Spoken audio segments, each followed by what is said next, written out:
పత్రికల్లో రాస్తున్నారు. ఈరోజు కొంతమంది పత్రికల్లో రాస్తున్నారు స్వేచ్ఛగా జరిగింది. 30 సంవత్సరాల తర్వాత పులివెందుల్లో ప్రజాస్వామ్యం బాగా విరజిల్లింది, ప్రజలు స్వేచ్ఛగా ఓట్లేసి తెలుగుదేశాన్ని గెలిపించినారని చెప్పి వార్తలు రాస్తూ ఉంటే అసలు చూసి వీళ్ళ యొక్క రాతలకు నవ్వుకోవాలనో లేకుంటే సిగ్గుతో తలదించుకోవాలనో అర్థం కానటువంటి పరిస్థితి.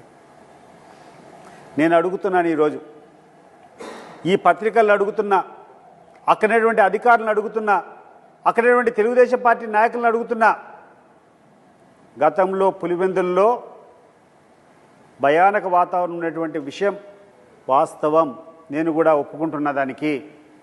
కానీ నేను ఒకటి కోరుతున్నాను, జగన్మోహన్ రెడ్డి గారి ముఖ్యమంత్రి అయినప్పటి నుంచి, లేకుండా ఉంటే జగన్మోహన్ రెడ్డి రాజకీయాలకు వచ్చినప్పటి నుంచి, దాదాపు వాళ్ళ తండ్రి చనిపోయిన తర్వాత 2009లోనో 2010లోనో ఆయన యాక్టివ్గా వైఎస్ఆర్ కాంగ్రెస్ పార్టీ పెట్టడం, ఎన్నికల్లో పాల్గొనడం జరిగింది. Welcome to whistle.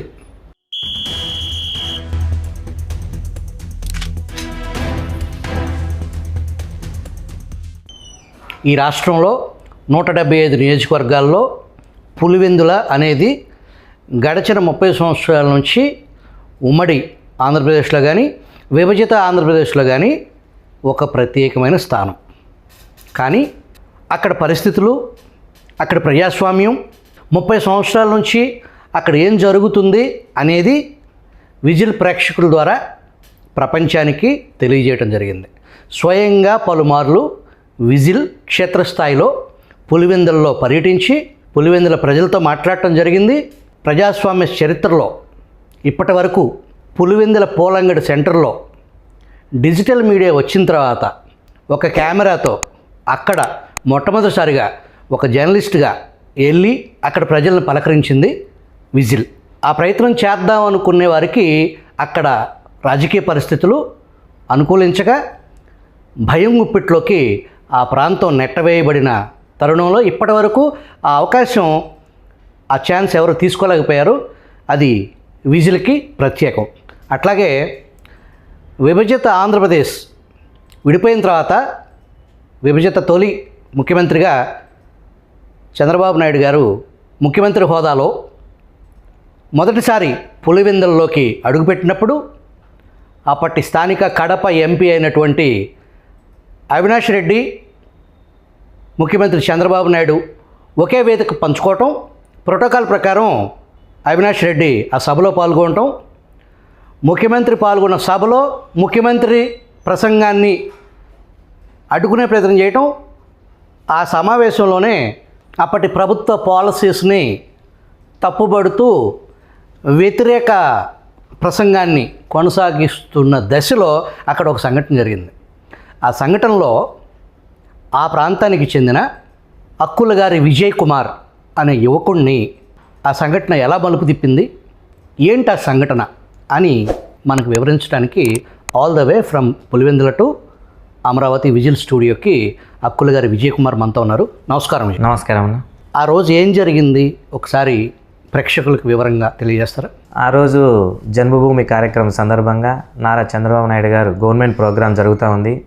ప్రజాక్షేత్రంలో ప్రజలకు సంబంధించి అక్కడ ఏ వివరణ ఇచ్చి ప్రజల్లో మనం మన్నన పొందాలనే విషయం మీద ఒక ప్రోగ్రాం జరుగుతుంది.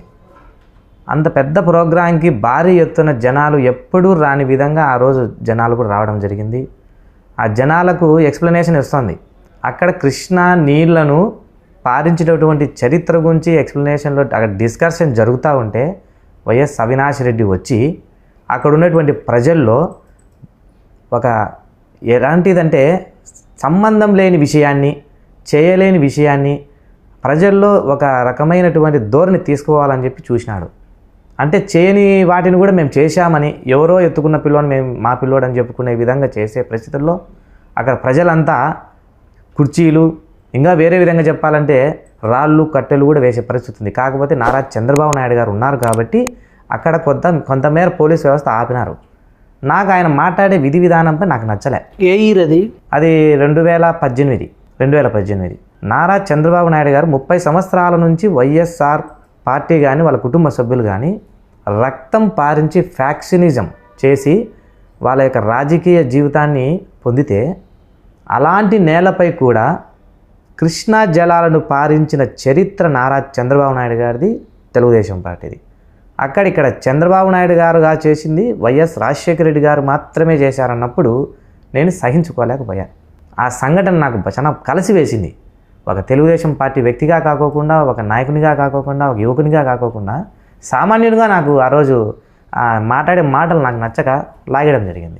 అవినాష్ రెడ్డి మైక్ లాగేశారా? మైక్ లాగేశాను. ఇప్పుడు ఇది రాజకీయ మీటింగ్ కాదు. ఈయన తమ్ముడు భారీగా ఇది కరెక్ట్ కాదు. ఏమనండి, మైక్ తీసుకో మీరొద్దు. నేనేమంటాను కరెక్ట్ కాదు. ఏమనండి, మైక్ తీసుకో మీరొద్దు.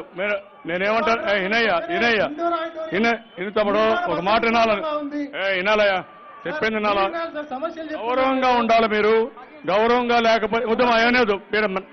నా మీటింగ్ ఇది ప్రజల నేనేమన్నానంటే అసలు సంబంధం లేని వ్యక్తి, నిన్న మొన్న వచ్చిన రాజకీయాలు, నిన్న వచ్చినాడు ఆయన అవినాష్ రెడ్డి. 30 సంవత్సరాల రాజకీయ ప్రస్థానంలో అతనేం లేడు. ఏదో వైఎస్ రాజశేఖర రెడ్డి మరణించిన తర్వాత ఏదో ఒక అవకాశం వస్తే అవకాశంలో ఎంపీ అయిపోయి ఏదో రాజకీయంలో ఈ విధంగా వచ్చినాడు తప్ప అతనికి ఏం తెలుసు అని మాట్లాడుతున్నాం అనే ఉద్దేశంతో మైక్ లాగేశాం. అది జరిగిన సంఘటన. అక్కడ దాని దరిమిల మీకు వచ్చిన రిస్క్ రివార్డు ఏంటి? మేము నీతి నిజాయితీగా తను చేసిన పని నచ్చగా మైక్ లాగేశాము. తర్వాత 2019 ఎన్నికల్లో భాగంగా గాలికి తిరుగుతా, గాల్లోనే ఉంటా, ప్రజల్లోనే ఉంటా, ఒకసారి సీఎం అంటే ప్రజలంతా కూడా ఒకసారి సీఎం చేసేసినారు. సీఎం అని చేసిన మొదటి 2వ రోజు నుంచే నన్ను భయంకరమైన rowdy sheeter, first of all rowdy sheeter పెట్టించి నన్ను చేయని తప్పుకైనా సరే, సోషల్ మీడియాలో పెట్టినా సరే, నిలవన్నా సరే, ఎక్కడున్నా సరే ఏదో కేసులో తీసుకెళ్ళిపోతారు. స్టేషన్లో ఎస్ఐ రమ్మన్నాడు, సిఐ రమ్మన్నాడు, పోలేదంటే ఇంట్లోకి అపరాత్రులు వచ్చేది. ఇంట్లో ఆడవాళ్ళు ఉన్నారనేటువంటి ఇంకిత జ్ఞానం కూడా లేకుండా, 41 నోటీస్ లేకపోకుండా తీసుకెళ్ళిపోవడం, కొట్టడం, మళ్ళీ వదిలిపెట్టేయడం. ఒక్కొక్క సందర్భంలో 307, ఒక్కొక్కసారి ఎస్టీ ఎస్సీ కేసులు. దాదాపుగా 140 నుంచి 160, 170 రోజులు నేను ఈ జగన్మోహన్ రెడ్డి సంబంధించిన సీఎం ఉన్నప్పుడు ఒక 180 రోజులు నేను జైలు జీవితం చేసిన. 170 రోజులు పలు కేసుల్లో, ఎస్టీ ఎస్సీ కేసుల్లో కానీ, 307లో కానీ, సోషల్ మీడియా కేసులో కానీ, బీసీల గురించి అన్యాయం జరుగుతూ ఉంటే బల్జీల వేలుతో బీసీలో వేలు నొక్కుతున్న జగన్మోహన్ రెడ్డి అని చెప్పి నేను ఒక క్యాప్షన్ పెడితే దాన్ని తీసుకుపోయి ఇప్పటికి కూడా అది ఇంకా ఛార్జ్షీట్ వేయలే. ఇప్పటికి కూడా ఆ కేసులో నన్ను దాదాపుగా 22 రోజులు లోపల పెట్టారు. నాంది సినిమాలో అల్లరి నరేష్ను కొట్టారు నన్ను. దాదాపుగా 10 days నాకు ఆ బాధలు ఎన్నున్నాయి అనేది గతంలో కూడా తమ ఛానల్ ద్వారా కూడా ప్రజలు చెప్పాను.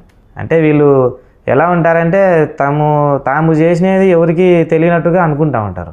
ఇప్పుడు ఏదో ప్రభుత్వం వచ్చిన తర్వాత తెలుగుదేశం పార్టీ అరాచకాలు చేస్తుంది, రౌడీజం చేస్తుంది. ఆ రోజు మిమ్మల్ని పోలీసులు ఆ టార్చర్ విచక్షణ రహితంగా కొట్టారు. అసలు అది మాటలతో చెప్పుకోలేనిది, చూసినా కళ్ళకు తట్టుకోలేని పరిస్థితి. ఏ మానవత్వం ఉన్నవాడు ఎవడైనా కానీ అలా కొట్టడు. మానవత్వం ఉన్నవాడు ఎవడైనా కొడితే చూసినా కూడా సహించుకోలేడు. అలాంటి పరిస్థితులు నేను చవి చూసిన జగన్మోహన్ రెడ్డి గారు సీఎంగా ఉన్నప్పుడు. అలాంటి అరాచక ప్రభుత్వంలో కూడా నేను పోరాడినా. ఎందుకంటే నారా చంద్రబాబు నాయుడు గారు మరీ సీఎం అవుతాడు, ఈ అరాచక పారపారం చాలా రోజులు ఉండదని కూడా నాకు ఆ రోజే 2వ రోజు నుంచి పోరాటం చేసిన. 30 సంవత్సరాల తర్వాత అక్కడ జరిగిన స్థానిక సంస్థల ఎన్నికలు, సాధారణంగా ఏ నియోజకవర్గంలో స్థానిక సంస్థలు అంటే అది క్వైట్ న్యాచురల్. గవర్నమెంట్ వచ్చినప్పుడు ఆ గవర్నమెంట్కి అనుకూలంగానే స్థానిక సంస్థల ఎన్నికలు జరుగుతాయి. కానీ ప్రత్యేకంగా అది పులివెందులు కావటం, 30 సంవత్సరాల క్రితం వరకు అక్కడ ఇంకొక పార్టీ, ఆ వైఎస్ఆర్ కుటుంబం తప్ప ఇంకొక పరిస్థితి లేదు. 30 సంవత్సరాల క్రితం ఆనాటి ఆంధ్రప్రదేశ్ పౌర హక్కుల సంఘానికి సంబంధించిన ఒక అడ్వకేట్ శ్రీదేవి గారు ఆనాటి పరిస్థితుల్ని, అక్కడ పాలిగాళ్ల రాజ్యాన్ని, పర్టికులర్గా పులివెందులలో జరిగిన హత్యల్ని, తతిమ జమ్మలమడుగు, ప్రొద్దుటూరు ఆ ఏరియాలో కంటే కూడా పులివెందులలో జరిగిన దాష్టికం గురించి ఆవిడ 30 సంవత్సరాల క్రితం ఒక బుక్ను ప్రింట్ చేశారు. ఆ ఎన్నికలు 30 సంవత్సరాల క్రితం తెలుగుదేశం అక్కడ 6 జడ్పీటీసీల్లో 3 కైవసం చేసుకోవటం, ప్రస్తుత కాంగ్రెస్ పార్టీలో ఉన్నటువంటి తులసిరెడ్డి గారు ఆనాడు తెలుగుదేశం పార్టీ తరఫున జిల్లా పరిషత్ చైర్మన్ అవ్వటం, ఆ ఎన్నికలు ఆ తర్వాత అది రాజారెడ్డి హత్య వరకు దారితీసింది. మళ్ళీ 30 సంవత్సరాల తర్వాత తెలుగుదేశం స్థానిక సంస్థల ఎన్నికల్లో ఏదైతే పులివెందుల రాజకీయాలను మలుపు తిప్పినాయో, ఏదైతే రాజారెడ్డి హత్యకు దారితీసిన స్థానిక సంస్థల ఎన్నికల్లో తెలుగుదేశం గెలవటమే అక్కడ ఆ ఎన్నడూ లేని మారణ హోమానికి పెద్ద ఎత్తున జరగడానికి కారణమైంది. మళ్ళీ 30 సంవత్సరాల తర్వాత మీరు గెలిచారు. ఈ గెలుపు కేవలం అధికార పార్టీ దుర్వినియోగం కారణంగా మాత్రమే ఈ గెలుపు సాధ్యపడింది అనేది, అది అసలు ఎన్నికే కాదనేది పూర్తి స్థాయిలో మీరు అష్టదిగ్బంధనం చేసేసి వైఎస్ఆర్ కాంగ్రెస్ పార్టీ అధికారంలో ఉండగా వాళ్ళు కుప్పంలో ఏలుబెట్టారు కాబట్టి మా పుట్టలో ఏలుబెడితే మేము కుట్టమా అన్నట్టు మీరు పూర్తి స్థాయిలో జగన్మోహన్ రెడ్డి శిబిరం కూడా ఆశ్చర్యపోయే స్థాయిలో మీరు ఆ ఎన్నికల మెకానిజం చేసి పోలీస్ వ్యవస్థను పూర్తిగా వాడేసి జగన్మోహన్ రెడ్డి ప్రెస్ మీట్ పెట్టారు కౌంటింగ్ ముందే. వాడొకడు ఉన్నాడు ఈడొకడు ఉన్నాడు అని చెప్పేసి అక్కడ మీ ఇన్ఛార్జిని, మీ నాయకుడు బీటెక్ రవి గారిని, అట్లాగే స్థానిక డిఐజీని కోయ ప్రవీణ్ అని ఒకడు ఉన్నాడు అని చెప్పేసి అట్లా ఆయన డూ భాష వాడు వీడు అనే అర్థాలతోనే జగన్మోహన్ రెడ్డి ఆ ప్రెస్ మీట్లో ఆ ఓటమిని ఒప్పుకున్నట్టే మనకు అనిపించింది ఆ రోజు. ఆ తర్వాత రిజల్ట్స్ చూస్తే అలాగే ఉన్నాయి. అసలు ఆ ఎన్నికల్లో మీరు అధికార దుర్వినియోగం పాల్పడకుండా స్వచ్ఛందంగా ప్రజలు ఓటేసి మిమ్మల్ని గెలిపించారా? 100% ప్రజాస్వామ్యబద్ధంగా జరిగినాయి. ప్రజాస్వామ్యబద్ధంగా జరగడమే కాదు, ప్రజలు స్వేచ్ఛగా వేసినారని మేము చెప్తా ఉన్నాం.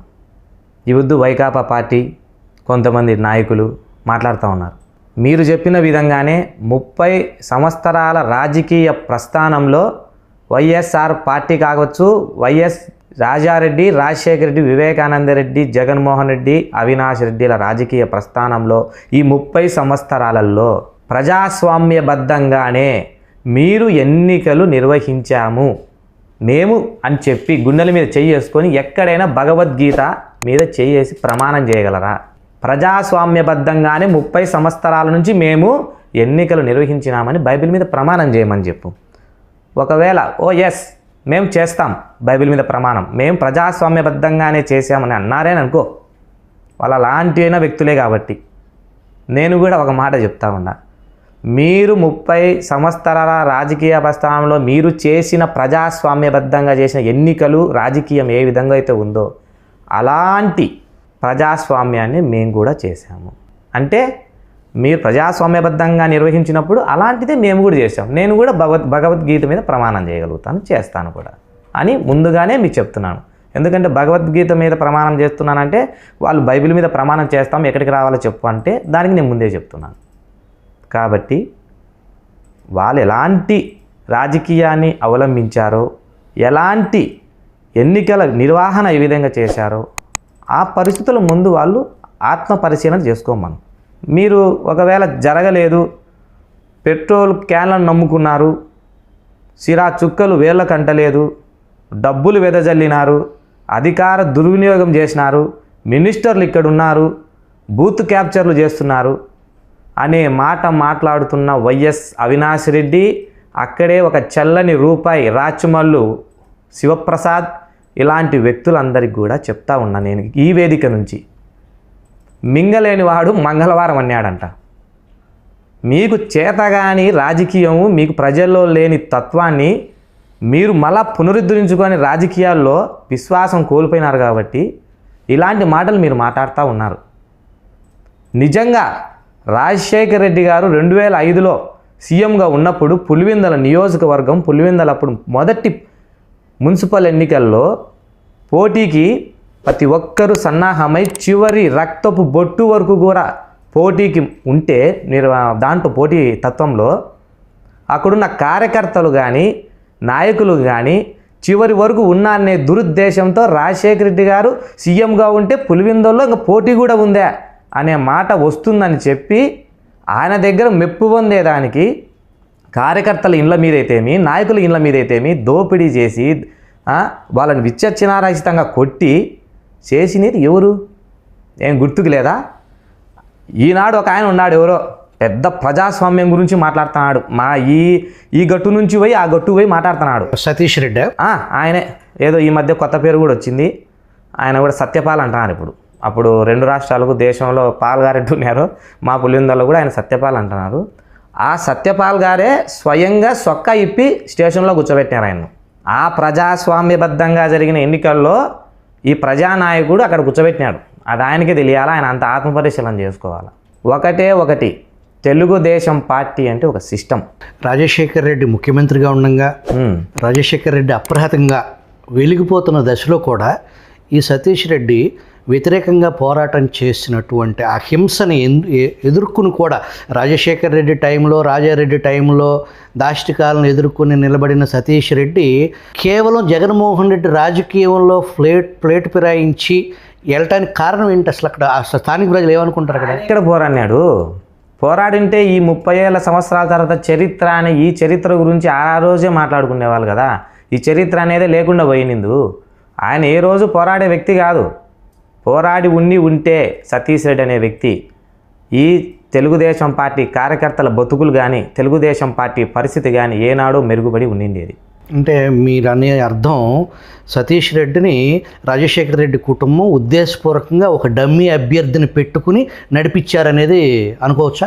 మరి డమ్మీ అభ్యర్థి లేకపోతే అతను సృష్టించుకొని తన కాలయాపన చేసినాడా చెప్పమనండి. అతను రాజకీయంలో ఒక 5-6 ఎలక్షన్లు చేసిన తర్వాత 1 సెంటు భూమి ఎక్కడైనా అమ్మాడా?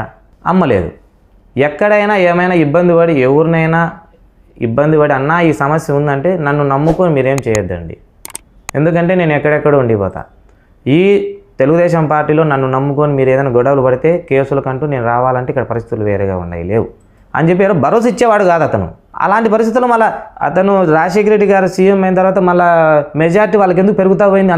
అంత మళ్ళీ గొప్ప ససీలుడు అయితే ఆయన లేదు. ఆయన గురించి పెద్ద డిస్కషన్ కూడా ఉద్దేశపూర్వకంగానే ఈ 25-30 సంవత్సరాల వ్యవహారంలో ఒక డమ్మీ అభ్యర్థిని, అంటే పూర్తిగా పార్టీని మోసం చేసే లైన్లోనే ఒక కుట్రపూరితమైన బిహైండ్ ద స్టోరీ అనేది తెరనహమల మొన్న జగన్మోహన్ రెడ్డి అన్న ములాఖాతులు అనేది అసలు ఆ ఫ్యామిలీ రాజకీయంలోనే సతీష్ రెడ్డి అనేవాడు ఒక డమ్మీ క్యారెక్టర్గా పెట్టి 30 సంవత్సరాలు ఈ తిరుగులేదు ఈ నాయకుడికి, జగన్మోహన్ రెడ్డి 30 ఏళ్ళు ఇతనే ముఖ్యమంత్రి అని సతీష్ రెడ్డి నమ్మి జగన్మోహన్ రెడ్డి పంచం చేరాడు అనుకోవాలా? మీరు ముందే తెలిసి ఉంటుందన్నా. ఈ గట్టును ఉన్నప్పుడు అంత అనిపించిండేది కాదు, ఏదో పోరాటం చేస్తాను ప్రజల్లో ఉన్నాడు అనిపించేది. ఈరోజు వైకాపా పార్టీ పోయినాడు కాబట్టి సత్యపాల్ అయిపోయినాడు ఆయన. వేంపల్లె సతీష్ రెడ్డి కాస్త వేంపల్లె సత్యపాల్ అయిపోయాడు. అంటే అంత కామెడీ యాక్టర్ అయిపోయినాడు ఆయన.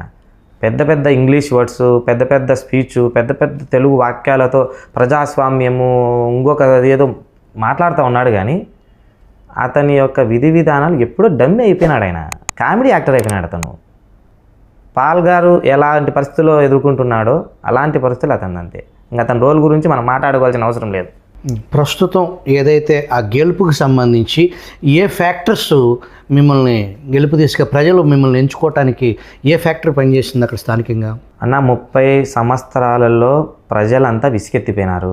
ఆనాడు YS Rajareddy, YS Rajasekhar Reddy, YS Vivekananda Reddy, ప్రస్తుతం ఒక జగన్మోహన్ రెడ్డి, అవినాష్ రెడ్డి లేడనుకో, ఈ వ్యక్తులను నమ్మి 4 వచ్చేవాళ్ళు.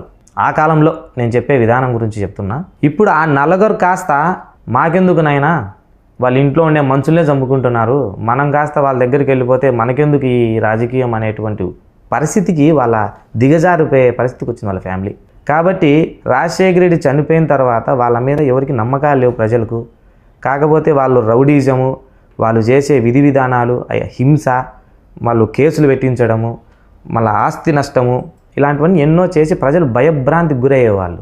ఆ రోజుల్లో కూడా బీటెక్ రవి లాంటి వ్యక్తి కూడా ఉంటే తెలుగుదేశం పార్టీ ఏనాడో పులివెందుల్లో జెండా ఎగరవేసేది. గట్టి భరోసా, దేనికైనా దమ్ముగా నిలబడేటువంటి వ్యక్తి బీటెక్ రవి గారు. అలాంటి నాయకుడు ఆ రోజు ఉండింటే ఈరోజు ఇంత దూరం వచ్చిండే వాళ్ళు కూడా కాదు. ఇంతరోజు రాజశేఖర రెడ్డి సీఎం అయి ఉండేవాడో కాదో తెలియదు.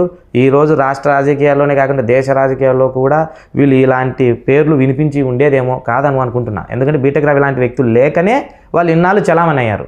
ముఖ్యమైనది బీటెక్ రవి గారి బలం ఏంటి? బీటెక్ రవి గారి బలం టూ ఫ్యాక్ట్, అంటే ఓపెన్ మైండ్. అతను చెప్పింది చేస్తాడు. అతను అనుకుంది తన కాడ ఉందో లేదో, తను నమ్మిన సిద్ధాంతాన్ని నమ్మి అతను ఎంత దూరమైనా వచ్చేస్తాడు ఒక మనిషి కోసం. ఒక డబ్బుకు లొంగేవాడు కాదు, ఒక డబ్బుకు ఆశపడేవాడు కాదు. అతను సంపాదిస్తుంటే ప్రోత్సహించేవాడు. ఇప్పుడు ఈ 1.5 సంవత్సరంన్నర అవుతుంది దగ్గర అటు ఇటు. ఏ వర్క్లో కూడా ఇది కావాలా, ఇది నువ్వు ఇచ్చేయి, ఇది నువ్వు తీసుకో అనే వ్యక్తే కాదు అతను.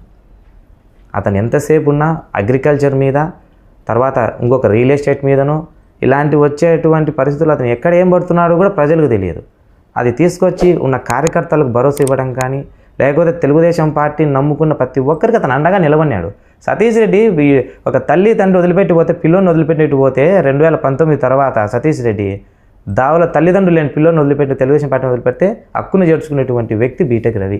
అసలు ఆ రోజు బీటెక్ రవి అనే వ్యక్తే లేకపోతే తెలుగుదేశం పార్టీ కార్యకర్తల పరిస్థితి ఏందో కూడా తెలియదు.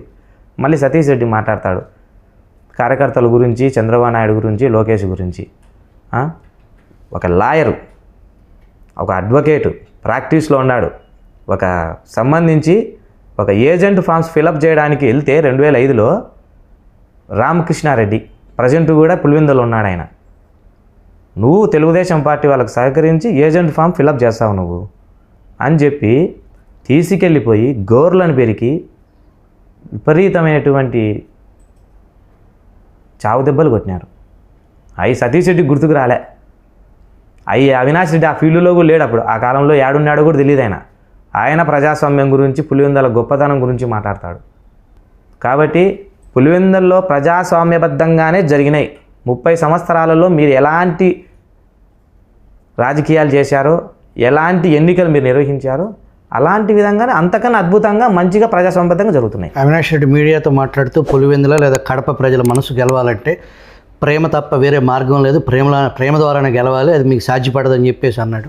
ఆయనకు ప్రేమలు చాలా వేరే వేరే ప్రేమలు తెలుసు. మాకు ఒకటే ప్రేమ తెలుసు. ప్రజల దగ్గరికి వెళ్తాం, చంద్రబాబు గారు చేసిన ఏదైనా ఉంటే ప్రభుత్వం గురించి వచ్చిన సంక్షేమాల గురించి చెప్తాం, ప్రజలు ఓటును అడుగుతాం. ఆయన ప్రేమలు వేరే ఉన్నాయి. తర్వాత ఆయనకు తెలిసినటి ఒకటి కోడిని కోయడము, వాళ్ళ సొంత బాబాయిని చంపడం, అలాంటి ప్రేమలు కూడా ఆయనకు తెలుసు. మాకు అలాంటి ప్రేమలు తెలియదు.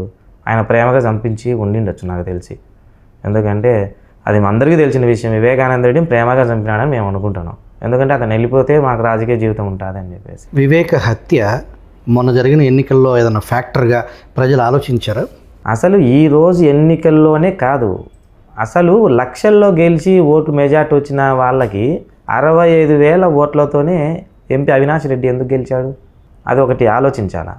అంటే అయిపోయింది, ఆడికి ఇంకా చరిత్ర అయిపోవస్తుంది. వైఎస్ జగన్మోహన్ రెడ్డికి అంతకుముందు వచ్చిన మెజార్టీ కంటే మొన్న మెజార్టీ ఏమైనా తగ్గిందా? 35,000 దాకా తగ్గింది కదండి.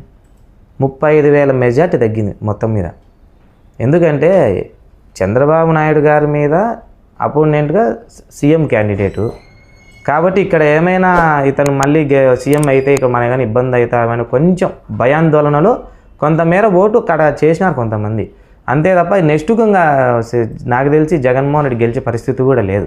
ఇంకొకరి బీటెక్ రవి అనే వ్యక్తి 30 సంవత్సరాల కిందట కూడా ఉంటే జగన్మోహన్ రెడ్డి అనేవాడు కానీ చంద్రబాబు నాయుడు అనే వ్యక్తి కూడా ఆ రోజే గుర్తించి ఆ రోజే ఇలాంటి వ్యక్తి కూడా ఉండింటే ఈరోజు దూరం రాదని కూడా మీరు గుర్తుపెట్టుకోండి. నిన్న మీ అధినేత రివ్యూ పార్టీ నాయకుల రివ్యూలో మాట్లాడుతూ కాన్ఫరెన్స్లో పులివెందుల్లో కాలర్ ఎగరేసే గెలుపు తీసుకొచ్చారు అని చెప్పేసి ఆయన చాలా సంతోషాన్ని వ్యక్తపరిచినట్టు మీడియా రిపోర్ట్ చేసింది. ఆ మేరకు ప్రభుత్వం నుంచి మామూలుగా ఏ తప్పుని లా అండ్ ఆర్డర్కి ఇబ్బందికరమైన పనిని మీ నాయకుడు ట్రాక్ రికార్డులో ప్రోత్సహించరు ఆయన హింసని. మీరు ఉన్న నియోజకవర్గమేమో హింసతో ముడిపడి ఉన్న మానవ సంబంధాలు, అక్కడ ఉన్నటువంటి భయభ్రాంతులకు సంబంధించిన భయం గుప్పిట్లో ఉన్న సమాజం అది. చంద్రబాబు నాయుడు మారాడు. ఆ మారిన తత్వం మీ నాయకుడు బీటెక్ రవికి పూర్తి స్థాయిలోనే పగ్గాలు అంటే గో హెడ్ అనేలాగా ఒక భరోసాలాగా పూర్తి స్థాయిలో సింక్ నడుస్తుందా? ఎన్నాలండి అహంకారంతో మదమెక్కిన ఎద్దులతో ఎవరు వ్యవసాయం చేయలేరు. 30 సంవత్సరాల నుంచి విసిగెత్తిపోయినాం మేమే కాదు ప్రజలు కూడా. ఇంకా ఎద్దును కంట్రోల్ చేయకపోతే వ్యవసాయం ఉండదు, లేకపోతే ఆ పాడి పంట ఉండదు. కాబట్టి మదమెక్కిన ఎద్దులకు మంచి పగ్గాలు ఇచ్చినాడు. మదమెక్కిన ఎద్దులను కంట్రోల్ చేసేవాడు పులివెందుల్లో ఒక బీటెక్ రవి గారే. ఆ పగ్గు మేకపోతే వ్యవసాయం దెబ్బతింటే ప్రజలు దెబ్బతింటారు కదా. ముందు వాళ్ళని కంట్రోల్ చేయకపోతే ప్రజలు వాళ్ళ వల్ల ఇబ్బంది పడుతున్నారు కదా, వైఎస్ ఫ్యామిలీ వల్ల. సొంత ఇంట్లోనే మనుషులు చంపుతా అంటే ఇంకా బయట మనుషులు చంపరా? కాబట్టి బీటెక్ రవి స్వేచ్ఛ ఇచ్చినాడు. అట్ట అని చెప్పి ఆయన అరాచకం చేయలే, ప్రజల్లో చైతన్యాన్ని తీసుకొచ్చినాడు, కార్యకర్తల భరోసాను పెంచినాడు. ఎంతమంది కార్యకర్తల ఇళ్లలో మనుషులను పోగొట్టుకున్న వాళ్ళ కసి, ఆస్తులు పోగొట్టుకున్న వాళ్ళ కసి, దెబ్బలు తిన్న వాళ్ళ కసి, కేసులు పెట్టుకున్న వాళ్ళ కసి ఒక్కసారిగా ఉప్పినయింది. కసిగా పనిచేసినారు, ప్రజల్లోకి వెళ్ళినారు, చెప్పగలిగినారు, ప్రజాస్వామ్యబద్ధంగానే గెలవగలిగినాం. డిపాజిట్లు కూడా లేని పరిస్థితి.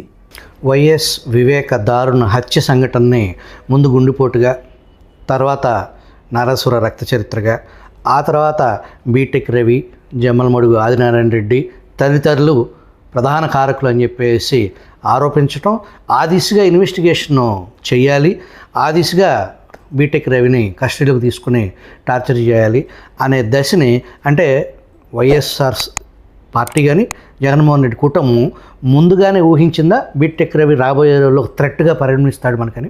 బీటెక్ రవి మగతనం గురించి జగన్మోహన్ రెడ్డి సీఎంగా ఉన్నప్పుడే తెలిసింది. కాబట్టే ఆయన సీఎంగా ఉన్నప్పుడే ఎప్పుడో 2018లో సతీష్ రెడ్డి గారు మీసాలు తిప్పింటేనే ఆ అవినాష్ రెడ్డి మీద ఆ కేసు 307లో చెన్నైలో ఎక్కడో అరెస్ట్ చేసి తీసుకొచ్చినారు. అది కూడా ఒకసారి కడప నుంచి పులిందలకు పోతా ఉంటే పోలీస్ వ్యవస్థని అడ్డబెట్టుకొని పాయింట్ బ్లాక్లో రివాల్వర్ పెట్టి బెదిరించి కిడ్నాప్ చేసి చంపాల హతమార్చాలని కూడా చూసినారు. ఆ రోజుటికి ఈ రోజుటికి కొత్త తేడా ఏం లేదు. బీటెక్ రవి గారి గురించి ముందే తెలుసు, ఎవరికైనా తెలుసు. అక్కడ బీటెక్ రవి అనే వ్యక్తి రైజ్ అవుతే, నాయకత్వం అవలంబించుకుంటే, ప్రజల్లో చైతన్యం పెరిగితే మనం అనే వాళ్ళం మిగిలం అనేది కూడా వాళ్ళకు తెలుసు. కాబట్టే ఆ రోజు వివేకానందరెడ్డి మర్డర్ కేసులో కూడా వీళ్ళని ఇరికించి లోపల వేయించాలనే కుట్ర కూడా జరిగింది. అసలు వాస్తవానికి చంపింది ఏం అవసరం అనేది కూడా ప్రతి ఒక్కరికి నాన్పింది. ఈ బుద్ధి కూడా దేవునికి టెంకాయలు కొట్టే వాళ్ళు ఉన్నారు, లేకపోతే పాదయాత్రలు చేసే వాళ్ళు ఉన్నారు. ఆ అవినాష్ రెడ్డిని అక్కడ ఉండగా వెనకలు ఉండే వాళ్ళంతా లోపలికి పోతే ఎప్పుడెప్పుడు పోతారా అని టెంకాయలు కొట్టేదానికి సిద్ధంగా ఉన్నారు పులివెందుల్లో. ఇది వాస్తవం. ఈ రాచమల్లు ప్రసాద్ ఆయన వ్యాఖ్యలు సోషల్ మీడియాలో విపరీతంగా వైరల్ అయినాయి. ఏంటి ఆయన పరిస్థితి అక్కడ? రాచమల్లు శివప్రసాద్ ఏదో వాయిస్ వస్తా అంటే నేను కూడా ఎవరబ్బా ఈయన కొత్తగా యువకుడు ఉన్నట్టున్నాడు, ఎప్పుడు చూడలేదే అనుకున్నాను. నేను కూడా ఇంతకుముందు గిడ్డం ఉండేది కాదు, ఇప్పుడు ఏదో గడ్డం పెంచి నల్ల రంగు వేసుకొని కొత్తగా వచ్చినాడు, సూటు బూటు వేసుకొని కొత్త బిచ్చగాడు వచ్చినట్టు వచ్చినాడు పులివెందులకు. వచ్చి మామూలుగా మొన్న కూడా మా యువనాయకుడు ఉకుప్రవీణ అన్నాడు, పొద్దుటూరులో చెల్లని రూపాయి పులివెందులో ఎక్కడైనా చెల్లుతుందా, ఇక్కడ చెల్లని రూపాయి ఎక్కడైనా చెల్లుతుందా అన్నాడు. అది వాస్తవం కదా. పొద్దుటూరులోనే నువ్వు చేసేది మటక, మంగతయ్యి, ఇసుక మాఫియా. నందం సుబ్బయ్య అనేటువంటి ఒక బీసీ నాయకుని స్వయంగా చంపి నువ్వు కూడా హత్య రాజకీయాలు చేసి నువ్వు మాట్లాడుతావు. అతను వచ్చి పులివెందులకు వచ్చి ప్రజాస్వామ్యం గురించి, రౌడీజం గురించి, పెట్రోల్ క్యాన్ల గురించి మాట్లాడినాడు. అతను మళ్ళీ ఇంకో సంఘటన ఉంది, చాలా పేపర్లకు కూడా పడింది, మీకు కూడా మీ దృష్టికి ఒక మాట. అతను వ్యక్తిగత విషయాల గురించి మాట్లాడకూడదు. అతను ఒక దొంగ నోట స్కామ్లో తనకు సంబంధించిన ఒక వ్యక్తి బెంగళూరులో దొరికితే కూడా దాంట్లో ప్రధాన పాత్ర, ముఖ్యమైన పాత్ర ఉంటే వాళ్ళని కూడా నువ్వు సేవ్ చేసుకున్నావు. అందులో సొంత బ్రదరే ఆ దొంగ నోట్లను కూడా తీసుకొచ్చి రియల్ ఎస్టేట్ వ్యాపారస్తుల్లో 10 లక్షలకు ఒక 2 లక్షల రూపాయలు కలిపి వ్యాపారం చేసినటువంటి వ్యక్తి రాచమల్లు ప్రసాద్. నందం సుబ్బయ్యని చంపితే కూడా నందవరం చౌడేశ్వరి దేవి మీద ప్రమాణం చేస్తే ఆ ప్రమాణం చేసిన శిక్షకు వాళ్ళ కుటుంబంలో ఏం జరుగుతుందో కూడా అతనిగా ఆత్మపరిశీలన చేసుకోవాలి. కాబట్టి ఇలాంటి రాచమల్లు ప్రసాదులు ఇలాంటి గడ్డం పెంచుకొని కొత్త బిచ్చగాళ్ళ పులివెందులకు వచ్చి రాజకీయ చాతుర్యతను బీటెక్ రవి ఎండ్రుగా కూడా వెరకలేరు. చెప్పదలుచుకున్నారు. రాచమల్లుకు బ్యాక్గ్రౌండ్ అనేది ఏంది లేదు, అంత అరాచకం, అవినీతి, అంత అక్రమం. ఎందుకంటే అతన్ని అన్నీ ఆగిపోయినాయి కాబట్టి ఆక్రోశం, కంట్రోల్ తప్పిపోయినారు. ఆ కంట్రోల్ తప్పి ఏవంటే మాట్లాడేశారు. వైఎస్ వివేక మరణానంతరం అక్కడ గ్రౌండ్లో వైఎస్ రాజశేఖర రెడ్డి ఉన్నప్పటి నుంచి వివేకానంద రెడ్డి పార్టీ క్యాడర్తో అనుసంధానం అవటం, వాళ్ళ సమస్యలు వినటం, దగ్గరగా ఉండటం. వైఎస్ జగన్మోహన్ రెడ్డి ముఖ్యమంత్రి అవడానికి ముందు, ముఖ్యమంత్రి అయిన తర్వాత, ప్రస్తుతం పులివెందుల ఎమ్మెల్యేగా ఉన్న స్థానిక నాయకులతో కానీ ప్రజలతో కానీ అటాచ్మెంట్ కానీ వాళ్ళతో నేరుగా మాట్లాడటం కానీ పరిస్థితి లేదు. ఆ కుటుంబంలో వైఎస్ వివేకానంద తర్వాత అవినాష్ రెడ్డి ప్రజలతో, తన పార్టీ నాయకులతో ఇంటరాక్షన్ ఉంది. వాస్తవానికి ఆ పార్టీ పరంగా పులివెందుల్లో మీ అబ్జర్వేషన్లో జగన్మోహన్ రెడ్డి బలం, బలహీనత అవినాష్ రెడ్డినా? అంటే అలా తయారు చేసుకున్నారు కదన్నా. ఇప్పుడు అవినాష్ రెడ్డి అనే వ్యక్తే కీ రోల్ కావాలా, నేనే అతనికి ఒక వీక్నెస్ కావాలా, నేనే అతనికి ప్రధానం కావాలా, ఎవరు అతని వెనక ఉండకూడదు అనే కొన్ని సంఘటన మీకు ఒక విషయం చెప్పాలా. వైఎస్ రాజశేఖర రెడ్డి గారు కానీ, రాజారెడ్డి గారు కానీ, జగన్మోహన్ రెడ్డి యువ నాయకత్వం రాజకీయం ఎంటర్ అయ్యేటప్పటికీ ఒక టీం ఉండేది. తూగుట్ల మధుసూదన్ రెడ్డి గారని ఒక అతను ఉన్నాడు, మంచి యువకుడు, బాగా మంచి అప్పట్లో మంచి స్పీడ్గా కూడా ఉన్నాడు. ఇప్పుడు తెలుగుదేశం పార్టీలో ఉన్నాడు. వేమలకు వస్తే శ్రీనాథ్ రెడ్డి, ఇప్పుడు తొండూరు మండలానికి వస్తే మల్లికార్జున రెడ్డి, తొండూరు మల్లికార్జున రెడ్డి అంటారు. ఇంకా సింహాద్రానికి వెళ్తే అప్పట్లో కొంతమంది, ఇట్లా మండలాల వారీగా. వేంపల్లికి వస్తే మున్రెడ్డి అని ఇప్పుడు మన మండల కన్వీనర్గా ఉన్నాడు, అప్పుడు ఆయన ఉన్నాడు. ఇలా కొంతమంది లీడరు, ఒక పెద్ద టీం వర్క్ ఉన్నది. ఆ టీం వర్క్ అనేది ఇప్పుడు లేదు వాళ్ళ దగ్గర. ముఖ్యమైనది టీం వర్క్ లేక ఇప్పుడున్న జగన్మోహన్ రెడ్డికి ఇప్పుడున్నటువంటి రాజకీయాలు ఉన్న టీం అంతా అవినాష్ రెడ్డి ఉండటం వల్ల అందరు దూరం వెళ్ళిపోయినారు. ఈవెన్ వాళ్ళ పార్టీలో సొంతం ముఖ్య అనుచరుడు దంతులూరు కృష్ణ ఏమన్నా దగ్గర ఉన్నాడో చెప్పండి. మంగకృష్ణ అంటే అతనేనా? దంతులూరు కృష్ణ అంటారు. మళ్ళీ రాజుల భాస్కర్ రెడ్డి సరాయపల్లి అతను మంచి కీ రోల్ టౌన్లో బాగా మంచి లీడర్షిప్ చేసినాడు. అతనేమైనా ఉన్నాడా? వైఎస్ అవినాష్ రెడ్డి అనేవాడు ఒక కీ రోల్ ఉండాలని చెప్పే అక్కడ ఉన్న వాళ్ళందరినీ అరేంజ్ చేసి దాన్ని అంతా కూడా కబ్జా చేసేసినాడు. జిల్లాను మొత్తం అంతా పులివెందుల టు కడప జిల్లా మొత్తం అంతా కబ్జా చేసేసి తన రాజకీయ కోణము తన రాజకీయ ప్రస్థానం కోసమే తను ఒక స్వార్థ రాజకీయం కోసమే ఈ హత్య కూడా జరిగింది. అందుకే ఎవరు లేరు. అందుకే జగన్మోహన్ రెడ్డి వీక్ అయింది కూడా అందుకే. రాజశేఖర్ రెడ్డి బతికుండంగా ఏదైతే జరగకూడదో, ఏదైతే వాళ్ళ నీడ ఈ ఇంటి మీద పడకూడదో అని ఊహించి భాస్కర్ రెడ్డి మేనగోడల్ని తన కుమారుడికి చేసుకుని వివాదరహితం చేసేయాలి అని ముందు చూపుతో చేసిన ఆయన ఆలోచనని ఆయన అకాల మరణం తర్వాత ఆయన ఊహించిన ఉపద్రవం వైఎస్ అవినాష్ రెడ్డి ద్వారా వచ్చిందంటారా? వైఎస్ అవినాష్ రెడ్డి ద్వారాగా అనేది పెద్ద పాయింట్ ఒకటి ఏం కాదన్న. రాజశేఖర రెడ్డి గారు బతికున్నంత కాలము వైఎస్ భాస్కర్ రెడ్డి అనేటువంటి ఒక వ్యక్తిని ఎప్పుడు రానిచ్చేవాళ్ళు కాదు. ఏదో నెలకు ఒకసారి ఏదో చిన్న చిన్న గొడవలు చిన్న చిన్న ఖర్చులు ఏవైనా ఉంటే పంచాయతీలు ఉంటే ఈయన ద్వారా చేసేవాళ్ళు, అది సాల్వ్ అయ్యి వెళ్ళిపోయేవాళ్ళు.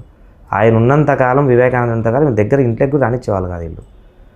వీళ్ళకి కూడా ఆశ పుట్టింది, సీఎం అయినాడు, ఇంత హోదా ఉంటుందా, అప్పుడు కూడా 2 రాష్ట్రాలు పెద్ద ఉమ్మడి రాష్ట్రం కదా, మనం కూడా ఏదైనా చేయాలా, ఇది రాజకీయం కోరాన్ని పోగొట్టుకోకూడదు ఉన్నప్పుడు అప్పుడు బలవంతంగా ఉన్న వ్యక్తుల్లో వివేకానంద రెడ్డి గారు బలమైన వ్యక్తి, రాయలసీమకే బలమైన వ్యక్తిగా ఉన్నాడు అప్పుడు.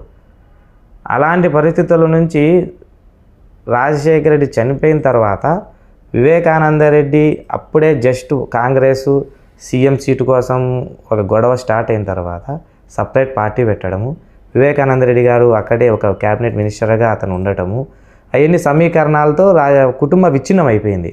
అప్పుడు తప్పని పరిస్థితులలో ఏదో యువకుడు ఎక్కడి నుంచి వచ్చినాడు, బాగా ఎత్తుగా 6 అడుగులు ఉన్నాడు, మంచి బాగా అందంగా తెల్లగా బుర్రగా, ఎంతో భాస్కరుడి కొడుకు అంట అందరిలో ఉండాలని చెప్పేసి ఒకతన్ని దావలేకి తీసుకొచ్చినాడు లైన్లోకి. తీసుకొచ్చిన తర్వాత అక్కడి నుంచి మొదలైంది వీళ్ళ ఆశ, వీళ్ళ స్వార్థము అక్కడి నుంచే మొదలైంది. అప్పుడు కూడా వివేకానంద రెడ్డి మీదనే వార్ చేసినారు, ఇంటర్నల్ వార్ చేసి అందులో భాగమే వివేకానంద రెడ్డి హత్య జరిగినది, చంపించింది, చేసింది కూడా అందుకే. కేవలం రాజకీయ స్వార్థం కోసం, ఆధిపత్యం కోసం. ఫైనల్గా రాబోయే ఎన్నికల లోపు పులివెందుల్లో జరిగేది ఏంటి, రాబోయే 2029 సార్వత్రిక ఎన్నికల్లో పులివెందుల ఎన్నికల్లో ఏం జరగబోతుందని మీరు, మీ నాయకుడు, మీ పార్టీ అధినేత కాకుండా మీ స్థానిక ఇన్ఛార్జ్ బీటెక్ రవి మనోగతం ఏంటి అసలు? 30 సంవత్సరాల రాజకీయ కోణంలో, రాజకీయ ప్రస్థానంలో పులివెందుల నియోజకవర్గంలో ఇప్పుడు ఏదైతే బ్రేక్ అయిందో, ఏదైతే చరిత్ర సృష్టించారో, మారెడ్డి రవీనాథ్ రెడ్డి గారి సతీమణి లతారెడ్డి గారి విజయం ఏ విధంగా ఉండిందో అలాంటి విజయమే స్థానిక ఎన్నికలు అలానే ఉంటుంది, మున్సిపాలిటీలో అలానే ఎన్నిక ఉంటుంది, లాస్ట్కు వైఎస్ జగన్మోహన్ రెడ్డి ఎన్నికలు కూడా ఇలానే ఉంటాయి. రాబోయే మున్సిపల్ ఎన్నికల్లో తెలుగుదేశం జెండా ఎగరేస్తారా పులివెందుల పురపాలక సంఘంలో? 100% ఇలాంటి మెజార్టీనే ఉంటుంది, ఇలాంటి భరోసానే ఉంటుంది, ఇలాంటి దూకుడే ఉంటుంది, ఏది ఆగదు, తగ్గేదేలే అని ప్రజలే అంటే ఇంకా నాయకులు ఎందుకుంటారన్న. ఇది రాబోయే ఎన్నికల్లో కూడా స్థానిక సంస్థల ఎన్నికలు ఇప్పుడు అది బైపోల్ జరిగింది, రాబోయే పురపాలక సంఘం ఎన్నికలు ఉంటాయి, పంచాయతీలు, ఎంపీటీసీలు, ఇతర మండలాలకు జెడ్పీటీసీలు కూడా ఉంటాయి. అక్కడ ఖచ్చితంగా ఎగరబోయేది తెలుగుదేశం జెండానే. ఇది ప్రస్తుతం శాంపిల్ మాత్రమే ఈ బైపోల్ అనేది అని చెప్పేసి అక్కడ స్థానిక పులివెందుల యువ నాయకుడు అక్కుల గారి విజయ్ కుమార్ స్పష్టం చేస్తున్నారు. మనం విజుల తరపున, ఈ రాష్ట్ర ప్రజల తరపున పులివెందుల్లో 174 నియోజకవర్గాల్లో ఉన్న ప్రజల్లాంటి సామాన్య ప్రజలే పులివెందుల ప్రజలు కూడా. అందరికీ స్వేచ్ఛ, అందరికీ సభ్రతత్వం, ప్రశాంతత నెలకొలాలని ఆ నియోజకవర్గంలో, ఆ నియోజకవర్గం ఉన్న చెడ్డ పేరుని తీసేసి అది తతిమ సాధారణ నియోజకవర్గాల్లాగా మానవీయ కోణం నియోజకవర్గంగా మారాలని కోరుకుంటూ మీరు విజువల్ ప్రేక్షకుల కోసం ఇంత దూరం వచ్చి మాతో ముచ్చటించుకు థ్యాంక్ యూ వెరీ మచ్. నమస్కారం.